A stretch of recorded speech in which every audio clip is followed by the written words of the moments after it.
What he thought of CEOs like Elon Musk, Mark Zuckerberg, and Jeff Bezos sitting right behind the president at the inauguration, and whether it's changing the narrative. Listen.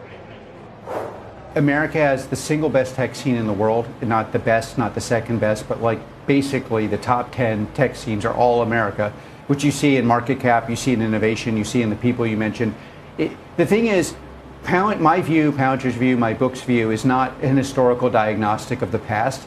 It's only a diagnostic of the past to get people to do things in the present and the future. And the more people in tech, the more builders. Like, what makes America unique is that we have a culture of builders expressed in technology.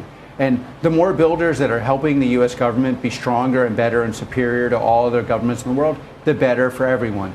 And so I very much support all builders, everyone who's done something important, pitching in to make America stronger, better, and the West superior, and America have a dominant position in the world. So I think these things are really, really good, and obviously welcome them. And whether one was there yesterday, maybe we were alone for 15 years, and that's okay. We're not alone now. Yeah, they're all there now. And there's been a shift in the posture of foreign policy under President Trump when it comes to talking tough.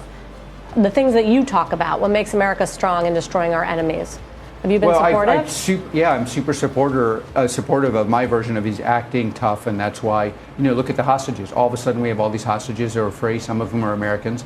And look, our adversaries need to know that they, as I've been saying for 15, 20 years, is like, if they're not afraid of us, there's literally no way they're going to act rationally. In fact, they are acting rationally. If they're not afraid of us, why shouldn't they just represent their own interests? Is what they do. So but there are really two ways America can be strong vis-a-vis our adversaries. One is put the fear of like death into our adversaries at any random moment, which I think is happening for the first time in a long time. And two, get the economy to be super strong. And if you look, like I spent half my life in Europe, look at the difference between what's going on in Europe and what's going on here. And Europe is like culturally similar, should have similar ability to produce technology, to produce builders, to produce innovation, and like the delta between what's happening in America and similarly situated societies is just enormous and compounding.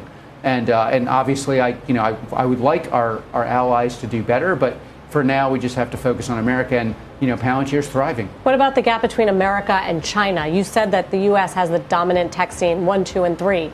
We think that, we thought that, and then we get a development like DeepSeek. Well, it's like, first of all the facts aren't available, but what I think you're going to find is it's much easier than people want to believe to be the second mover, because you can train on our models and do things we've already done.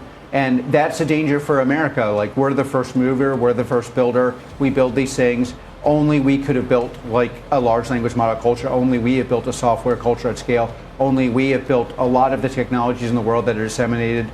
Some are good, some are not. That's another thing in the book. Like, technology is not inherently good. It's good in maybe our hands. Same technology is not good in the hands of our adversaries. We have to acknowledge that. But that just means we have to run harder, run faster, have an all-of-country effort.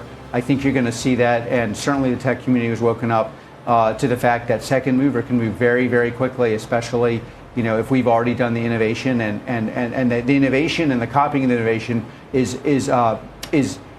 something different. One of the things, though, we've seen at Palantir, just as a much less important example, is everybody made fun of us, everyone derided our kind of anti-woke, pro-meritocracy, build software that is actually valuable for an enterprise, do a DPO instead of IPO so that individual investors can make money, full alignment.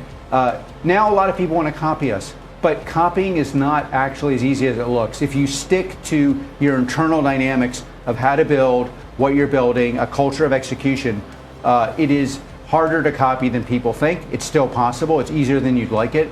And that's basically the situation that I see that we're in America. We have the lead. We have to focus on making sure we keep it. And our adversaries are going to copy anything they can and try and innovate on top of it.